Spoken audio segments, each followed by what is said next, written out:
আসসালামু আলাইকুম সুপ্রিয় শিক্ষার্থীবৃন্দ, আশা করি তোমরা ভালো আছো। আমি মোহাম্মদ মাসুদ রানা, প্রভাষক হিসাব বিজ্ঞান বিভাগ, ঢাকা কলেজ, ঢাকা। আমার অনলাইন ক্লাসে তোমাদেরকে স্বাগত জানাচ্ছি।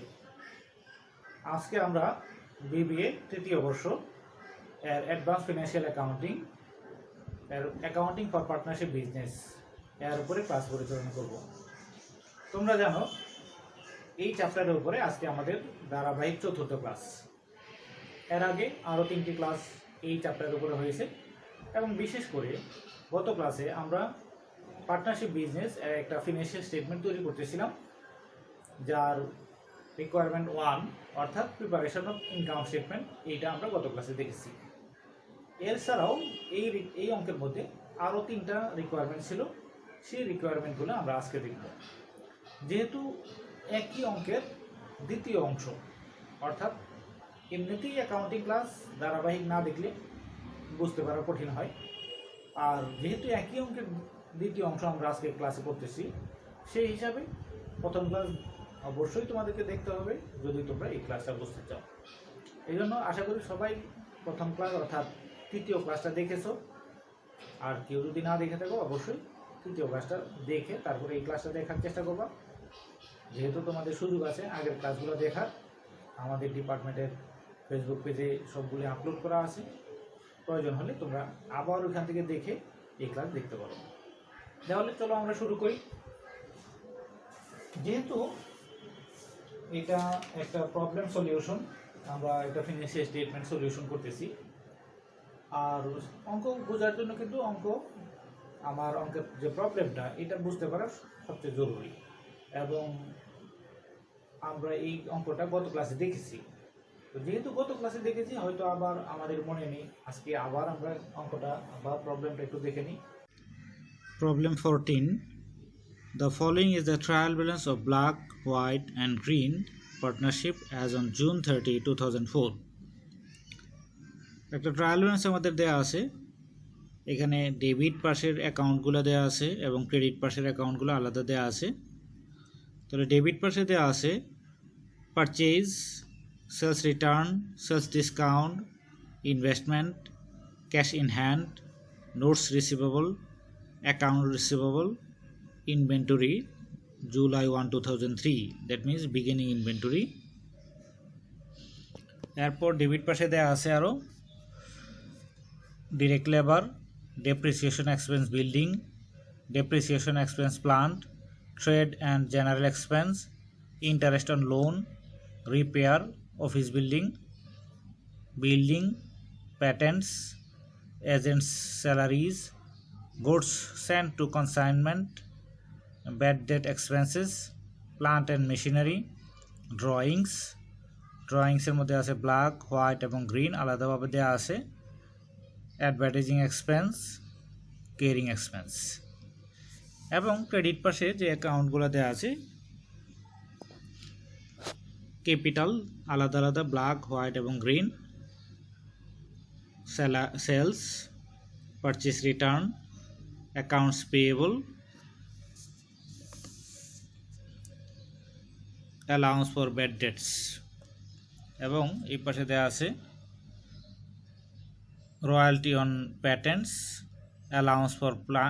allowance for patents, loan on mortgage এবং নোটস পেয়েবল। এছাড়াও আমাদের অ্যাডজাস্টমেন্টে আরও কিছু ইনফরমেশন দেওয়া আছে।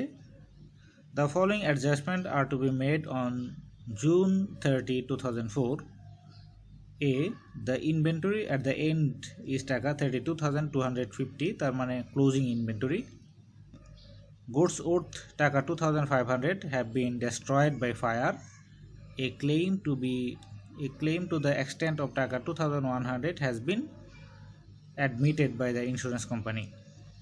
অর্থাৎ আমাদের 2,500 টাকার পণ্য আগুনে বিনষ্ট হয়ে গেছে এবং আমরা ইন্স্যুরেন্স কোম্পানির কাছে আমরা ক্লেম করার কারণে, অভিযোগ করা বা দাবি করার কারণে তারা আমাদেরকে 2,100 টাকা ক্ষতিপূরণ দিতে সম্মত হয়েছে। Number C, the inventory at the end include goods worth টাকা 1,500 for which bills had not been received and accounted for. অর্থাৎ the inventory at the end include goods টাকা 1500। আমাদের এন্ডিং ইনভেন্টরিতে 1500 টাকার গুডস ইনক্লুড করা আছে, যেটা এখনও বিল পাই নাই এবং রেকর্ডও করা হয় নাই, অর্থাৎ আনরেকর্ডেড পারচেজ। গুডস কস্টিং টাকা 250 were taken away by Black but no record was maintain in the books. তবে ব্ল্যাক একজন মালিক, সে 250 টাকার গুডস উত্তোলন করছে, পণ্য উত্তোলন করছে, যেটা এখনও রেকর্ড করা হয়নি। Number E, accrued expenses for agent salaries, direct labor and advertising amounting to টাকা 350, 250 and টাকা 85 respectively should be provided। অর্থাৎ আমার বকেয়া খরচ আছে, দেয়া আছে এখানে। Number F, all the goods sent on consignment have been sold টাকা 1020 subject to the commission of 5%। তাহলে আমরা উপরে দেয়া ছিল গুডস স্যান্ড অন কনসাইনমেন্ট, যার ক্রয় মূল্য ছিল 850 টাকা, আর পরে বলা আছে ওই 850 টাকার পণ্য আমরা বিক্রি করছি 1020 টাকা, এবং এই 1020 টাকা থেকে আবার যাকে দ্বারা বিক্রি করছি তাকে 5% কমিশন দিতে হবে। Number G, interest on capital to be provided for at 10% at per annum। Number H, profit and loss are divided in the ratio of 2 to 1। Requirements: prepare an income statement for the year end June 30, 2004, prepare division of net income, prepare owner's equity statement for the year end June 30, 2004, and finally prepare a balance sheet as at June 30, 2004। তাহলে যেহেতু এখানে আমাদের অনেকগুলো requirement, আমরা আস্তে আস্তে একটি করে দেখতে থাকব। তাহলে আমরা অঙ্কটা দেখলাম। এখানে আমাদের যে এইগুলো দিয়ে ইনফরমেশন দেওয়া ছিল, সেই ইনফরমেশন থেকে ইনকাম স্টেটমেন্ট রিলেটিভ ইনফরমেশন আমরা গত ক্লাসে ইউজ করেছি। আজকে আমরা মূলত division of profit to the partnership, owners equity statement of partnership এবং ক্লাসিফাইড ব্যালেন্স শিট দেখব।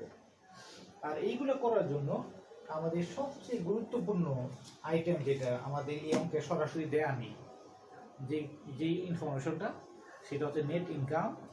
এটা কিন্তু আমার লাগবে, এবং সেই নেট ইনকামটা আমরা গত ক্লাসে আমরা ইনকাম স্টেটমেন্ট করে রেজাল্ট পেয়েছিলাম। সেই রেজাল্টটা আমি আগে বলে রাখি। গত ক্লাসে আমরা নেট ইনকাম পেয়েছিলাম 41,299, 41,299 নেট ইনকাম। এই ইনফরমেশনটা কিন্তু আমাদের লাগবে। তাহলে চলো আমরা শুরু করি।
তাহলে আমাদের requirement 2, division of net income,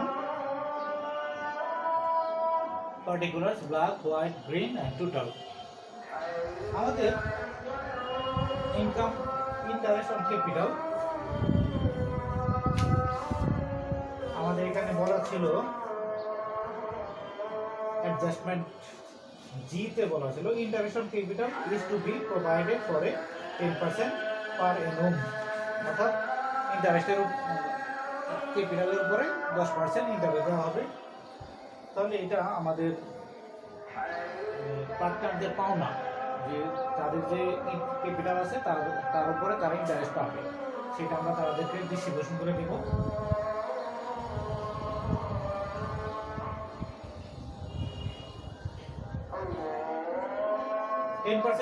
interest on capital, তাহলে ক্যাপিটাল কত ছিল আমাদের? দেওয়া ছিল ক্যাপিটাল ব্ল্যাক 1,25,000, হোয়াইট 75,000, গ্রিন 50,000। তাহলে প্রত্যেকের 1,25,000 এর 10% হচ্ছে 12,500, আর হোয়াইট ছিল 75,000, 7,500, গ্রিন ছিল 50,000, তাহলে 5,000, টোটাল 12, 5, 7, 19, 20,000, 25,000। Then remaining income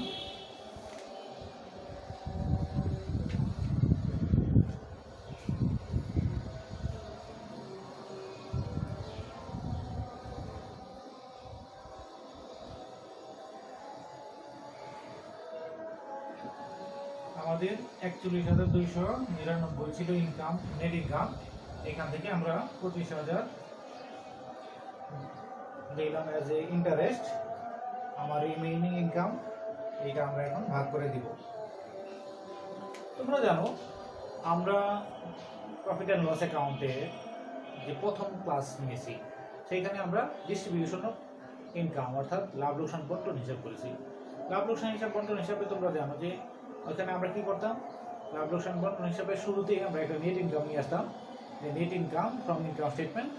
ওইখান থেকে আমরা কিছু খরচ বাদ দিতাম, যেমন পার্টনারদের ক্যাপিটালের সুদ মানে ইন্টারেস্ট অন ক্যাপিটাল, এছাড়া যদি স্যালারিজ অফ পার্টনার, এরকম যে সকল খরচ অ্যাডজাস্টমেন্ট করা হয় নাই সেই খরচগুলো অ্যাডজাস্টমেন্ট করার পরে যেই আমার প্রফিটটা থাকতো সেটা কিন্তু আমরা ডিস্ট্রিবিউশন করতাম টু দ্য পার্টনার্স। এইখানেও আমার নেট ইনকাম, আমরা যখন বিজনেসের নেট ইনকাম বের করছি তখন আমরা পাইছি 41,299 টাকা, কিন্তু আমার কিছু খরচ অ্যাডজাস্টমেন্ট করা হয় নাই, যেমন আমার পার্টনারদের ইন্টারেস্ট। এখন পার্টনারদের ইন্টারেস্টটা অ্যাডজাস্টমেন্ট যদি করি তাহলে আমি 25,000 টাকা ইন্টারেস্ট দেওয়ার পরে আমার যেই প্রফিটটা থাকবে সেইটা কিন্তু আমি অ্যাজ এ প্রফিট হিসেবে ডিস্ট্রিবিউশন করব। তাহলে আমার রিমেইনিং ইনকাম 41,299 মাইনাস 25,000, এইটা আমরা ডিস্ট্রিবিউশন করব। দ্যাট মিনস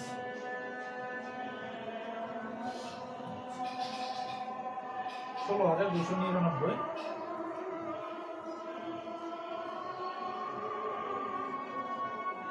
তবে 16,299 এখন তিনজনের মধ্যে ডিস্ট্রিবিউশন করবো, ব্ল্যাক, হোয়াইট, গ্রিন। রেশিওটা কি হবে তাদের ডিস্ট্রিবিউশনে? আমাদের এখানে দুটো রেশিও বলা আছে অ্যাডজাস্টমেন্টে। Each number adjustment, profit and loss are divided in the ratio of 2 to 1. তাহলে 2, 2, 1, তাহলে 2, 2, 4 আর 5, তার মানে লাভ পাবে আমার 16,299 এর 1 ফিট, সরি 2 ফিট। হোয়াইট 16,299 এর 2 ফিট, গ্রিন 16,299 এর 1 ফিট। তাহলে আমরা সরাসরি চলে যাব 6,520, 6,520, 6,520, 3,260, 3,260। টোটালের কলামে 6,520, 6,520, 3,260।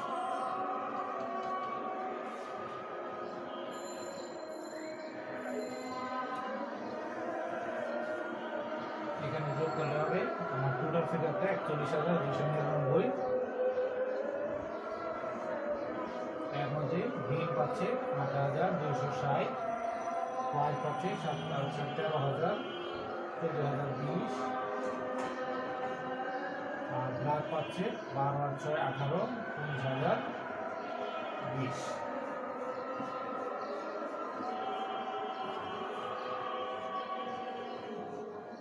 Total.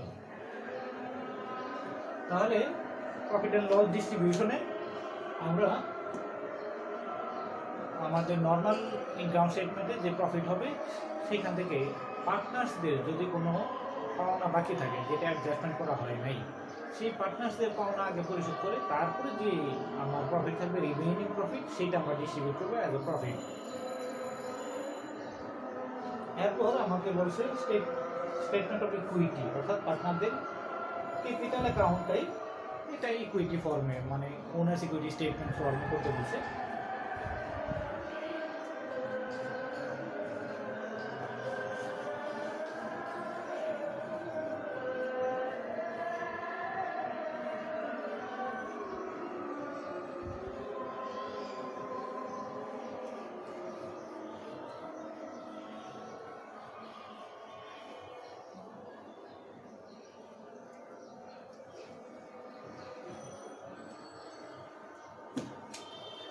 Requirement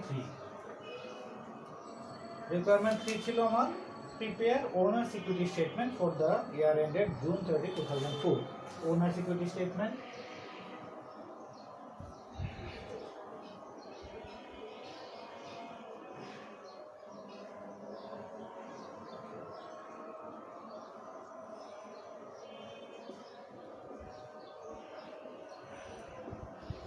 black, white and green, beginning capital,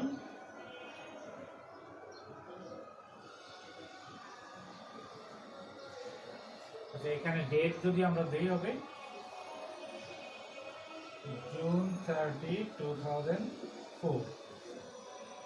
তাহলে বিগিনিং ক্যাপিটাল বছরের শুরুতে আমার ছিল 1,25,000, 75,000, 50,000। এর সাথে অ্যাড ইন্টারেস্ট অন ক্যাপিটাল 12,500, 7,500, 5,000।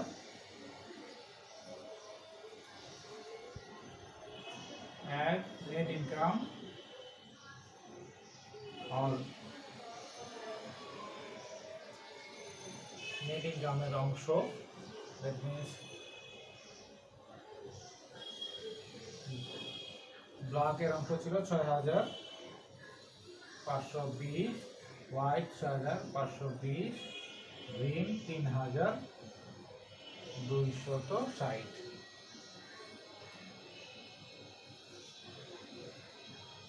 যোগ করলে পাবো আমরা 1,44,520 টাকা।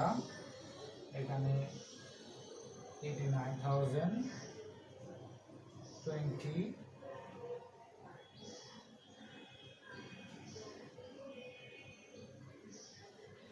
আচ্ছা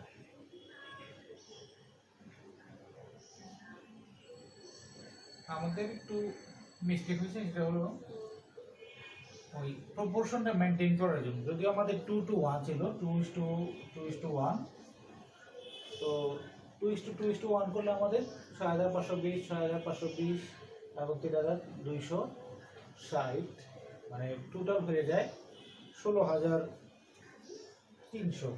আমাদের এখানে ছিল 16,299। তো এটাকে অ্যাডজাস্ট করার জন্য 6,520, 6,519 এবং 3,260, যেটা আগেও আমাদের এখানে 520 দেওয়া আছে, 519 দিয়ে হবে। এটা কিন্তু আসলে হিসাবে 520 আসে, কিন্তু এটাকে অ্যাডজাস্ট করার জন্য আমরা 19 করেছি, মানে 520 আছে বলতে 6,519.66, সেটা আমরা এখানে 20 দিয়েছি, এখানে 19 দিয়েছি। তাহলে 19 আর এখানে 58,260 লেস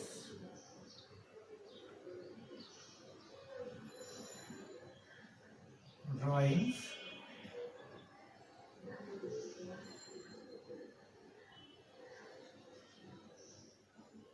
ড্রয়িংসের মধ্যে আমার আবার 2 পার্ট ছিল। একটা হচ্ছে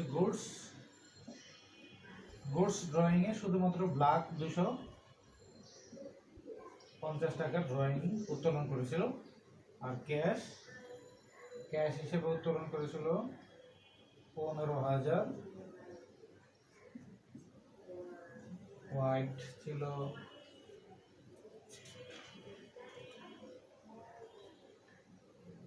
10,000, 5,000। Capital ending at June 2004 minus করলে আমরা পাবো 1,28,770।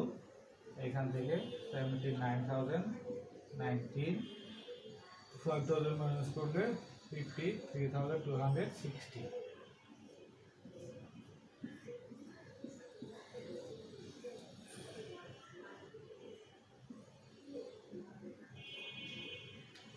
তাহলে ওনার্স ইকুইটি স্টেটমেন্ট, আমার বিগিনিং ক্যাপিটাল দেয়া আছে, এর সাথে অ্যাড হবে ইন্টারেস্ট অন ক্যাপিটাল, এর সাথে অ্যাড হবে নেট ইনকাম। তাহলে টোটাল পার্টনারদের টোটাল পাওনা, আর এর থেকে লেস হবে ড্রয়িংস, গুডস এবং cash. Ultimately capital on 30 June 2004। আশা করি এই পর্যন্ত তোমাদের কারো কোনো সমস্যা নেই। এখন আমরা যাব ব্যালেন্স শিট।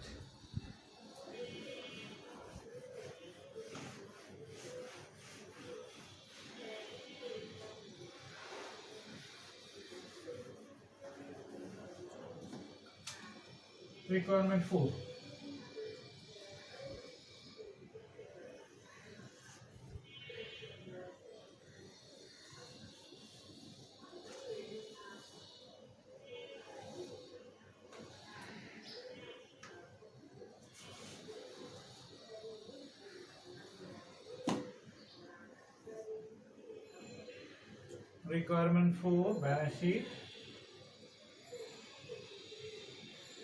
এখন ডেট June 30, 2004, পার্টিকুলার্স টাকা অ্যাসেটস। তোমরা জানো ব্যালেন্স শিট কিন্তু দুইভাবে করা যায়, এক হচ্ছে নর্মাল ব্যালেন্স শিট আর সিঙ্গেল স্টেপ ব্যালেন্স শিট, আর হচ্ছে ক্লাসিফাইড ব্যালেন্স শিট। এটা আমরা ফার্স্ট ইয়ারে কিন্তু দেখেছি। তো ক্লাসিফাইড ব্যালেন্স শিট, যদিও আমাদের এখানে লেখা আছে ব্যালেন্স শিট তৈরি করো, ক্লাসিফাইড বলা নেই, কিন্তু সাধারণত ব্যালেন্স শিট আমরা ক্লাসিফাইড করে থাকি, এবং যদি কিছু বলা না থাকে তাহলে ক্লাসিফাইড করাটাই উত্তম। তাহলে আমরা এখানে ক্লাসিফাইড ব্যালেন্স শিটটাই দেখব, কিন্তু যেহেতু তারা ক্লাসিফাইড ব্যালেন্স শিট বলে দেয়নি, মানে শব্দটা বলে নেই, এই জন্য আমরা এখানে ক্লাসিফাইড ব্যালেন্স শিট লিখতেছি না, কিন্তু আমরা কিন্তু ক্লাসিফাইড ব্যালেন্স শিটটাই করব। তাহলে অ্যাসেটের মধ্যে আমরা জানো ক্লাসিফাইড ব্যালেন্স শিটে আমরা অ্যাসেটগুলোকে কয়েকটা ভাগে ভাগ করে লিখি। এর মধ্যে প্রথম হচ্ছে কারেন্ট অ্যাসেট।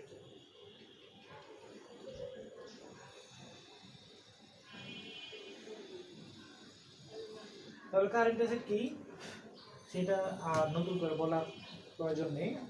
তাহলে কি কি কারেন্ট অ্যাসেট আছে সেটা আমরা দেখি। ক্যাশ ইন হ্যান্ড,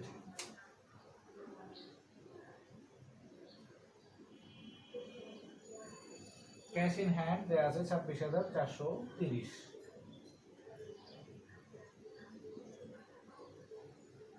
তারপর নোটস রিসিভেবল 1,820 টাকা। Receivable from insurance company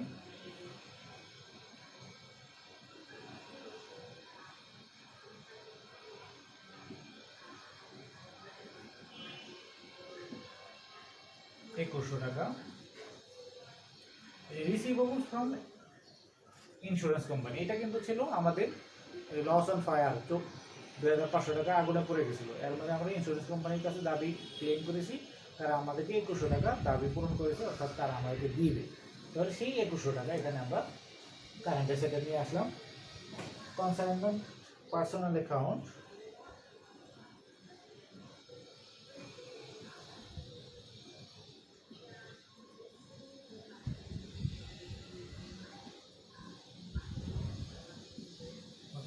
969।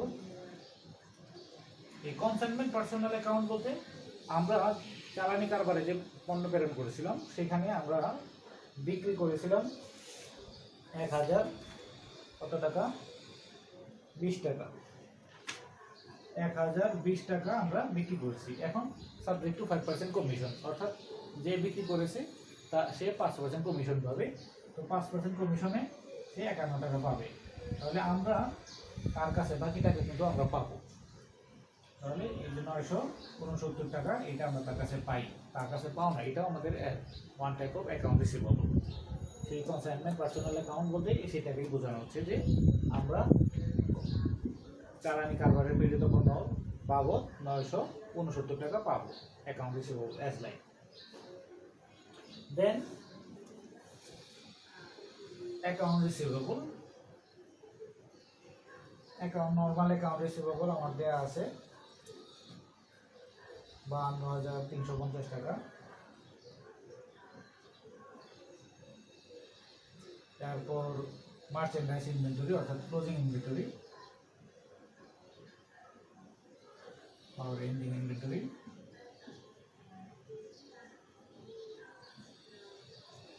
Ending inventory আছে 32,250 টাকা।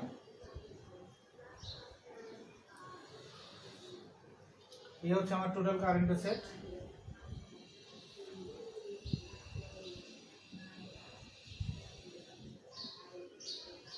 এক লক্ষ 15,919, 1,15,919।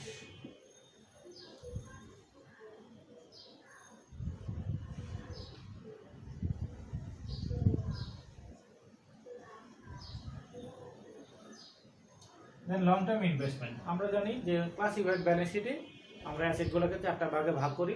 এর মধ্যে ফার্স্ট ওয়ান হচ্ছে current asset, then long term investment, then property plant and equipment, finally আমরা ইনটেনজিবল অ্যাসেট নামে আমরা অ্যাসেটগুলোকে দেখাই। তাহলে লং টার্ম ইনভেস্টমেন্ট আমাদের এখানে একটা ইনভেস্টমেন্টের কথা বলা ছিল, সেটা হচ্ছে ইনভেস্টমেন্ট টাকা 50,000। তাহলে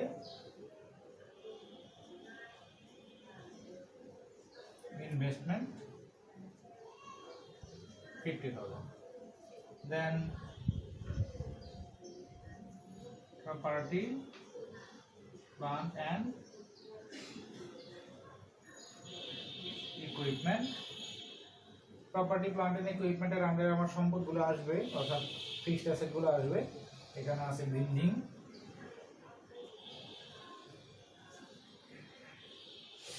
বিল্ডিং দেওয়া আছে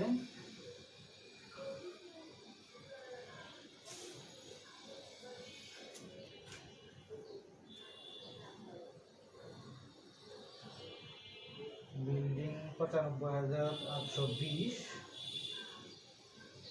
95,820 less accommodated depreciation, depreciation expense of building 230 টাকা,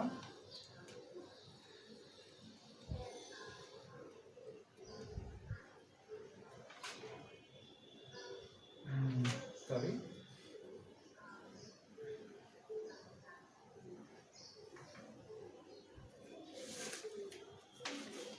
95,820।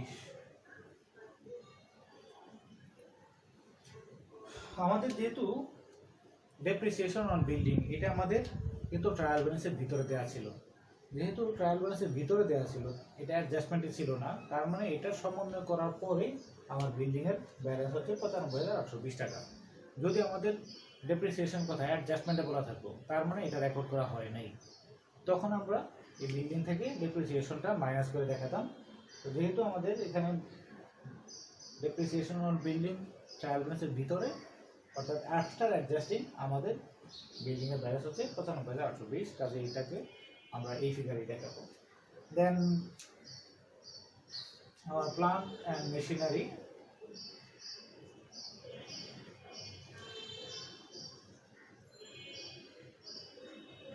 এটারও ডেপ্রিসিয়েশন আমার ট্রায়াল ব্যালেন্সের ভিতরে দেওয়া আছে, কাজে এখানেও আমার ডেপ্রিসিয়েশন আলাদা করে মাইনাস করা লাগবে না।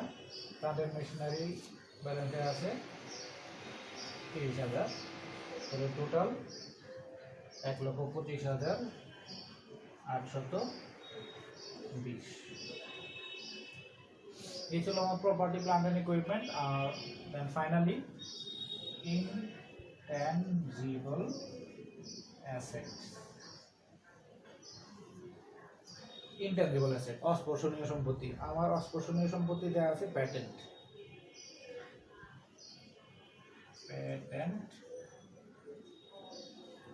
প্যাটেন্ট দেওয়া আছে 45,000।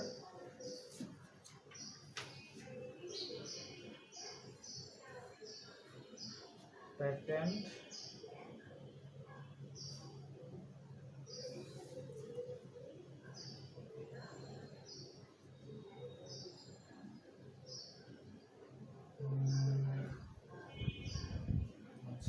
প্যাটেন্ট দেওয়া আছে 50,000।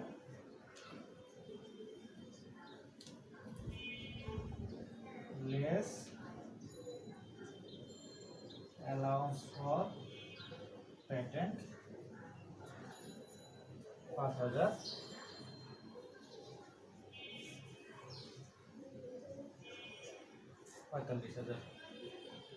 তাহলে অ্যালাউন্স ফর প্যাটেন্ট যেটা দেওয়া আছে সেটা আমরা মাইনাস করে দেখাইলাম। তেমনি অ্যাকাউন্ট রিসিভেবল আমরা এখানে কারেন্ট অ্যাসেট, এইখানেও কিন্তু অ্যাকাউন্ট রিসিভেবলটা আমরা দেখাই নেই, তো সেটা দেখাই দিব যে অ্যাকাউন্ট রিসিভেবল ছিল আমাদের এখানে দেয়া account receivable 52,720, 52,720 minus allowance for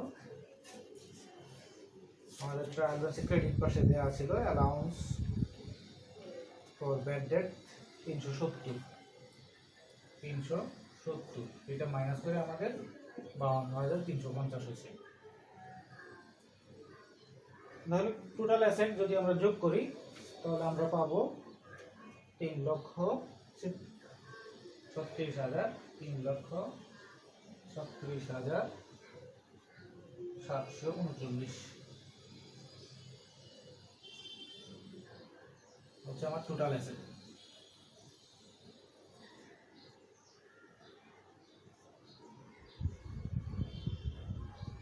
তাহলে টোটাল অ্যাসেট 3,36,739। দেন লায়াবিলিটি,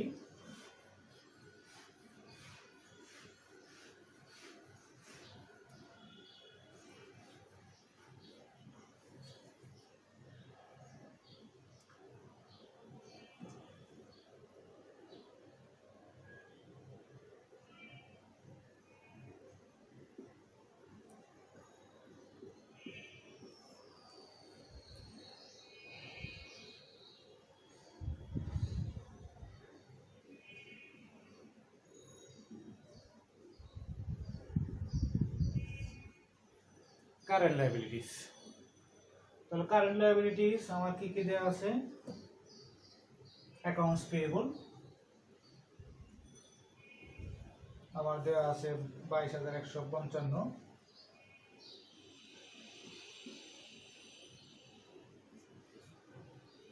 দেন এজেন্ট স্যালারি পেয়েবল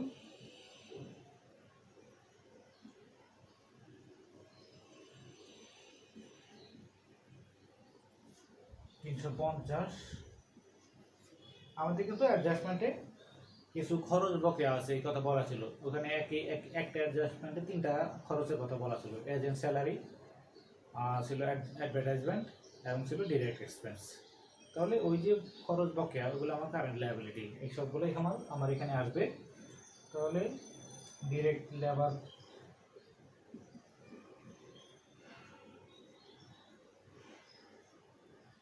পেয়েবল বকেয়া ছিল আমার 250। দেন অ্যাডভার্টাইজিং এক্সপেন্স পেয়েবল বকেয়া ছিল 80। নোটস পেয়েবল আমার দেয়া আছে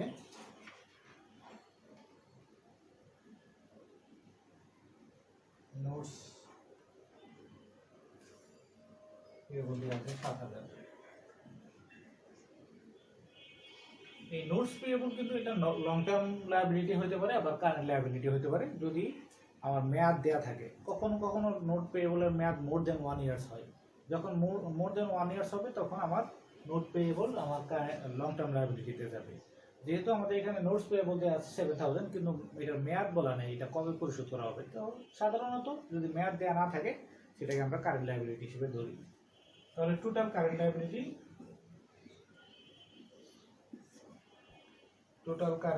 হচ্ছে 29,840।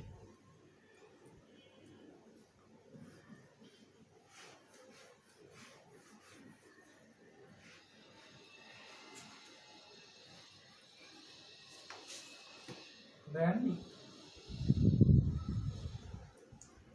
long term liabilities আমার এখানে দেয়া আছে loan on mortgage.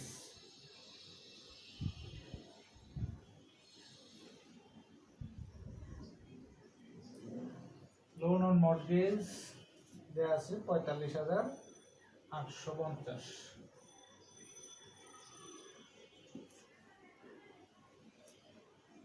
Total liabilities দুইটা যোগ করলে 75,690। দেন ওনার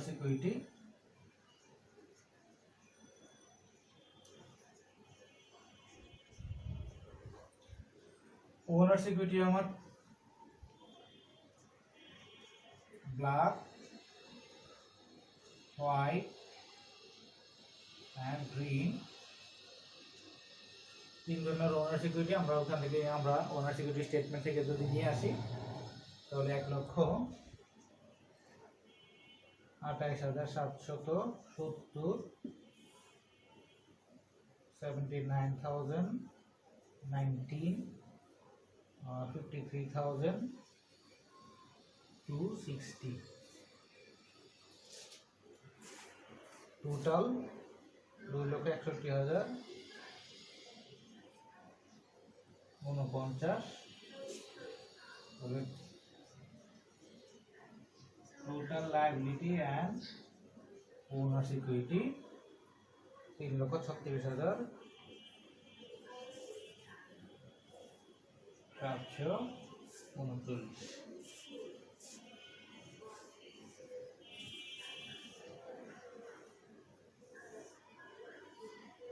তাহলে আমাদের টোটাল অ্যাসেট ছিল 3,70,739, আমাদের টোটাল লায়াবিলিটি এবং ওনার সিকিউরিটি 3,70,739। তাহলে আমরা গত দুইটি ক্লাসে, এই ক্লাস এবং আগের ক্লাস অর্থাৎ আমাদের পার্টনারশিপ বিজনেস এর তৃতীয় এবং চতুর্থ ক্লাসে একটা ফাইন্যান্সিয়াল স্টেটমেন্ট দেখলাম ফর পার্টনারশিপ বিজনেস এবং distribution of income to the partners, owner security statement for partners, balance sheet for partners, এবং একটা বেশ কমপ্লেক্স অঙ্ক ছিল যে একই অঙ্কের মধ্যে অনেকগুলো বিষয়ে অ্যাডজাস্টমেন্ট ছিল।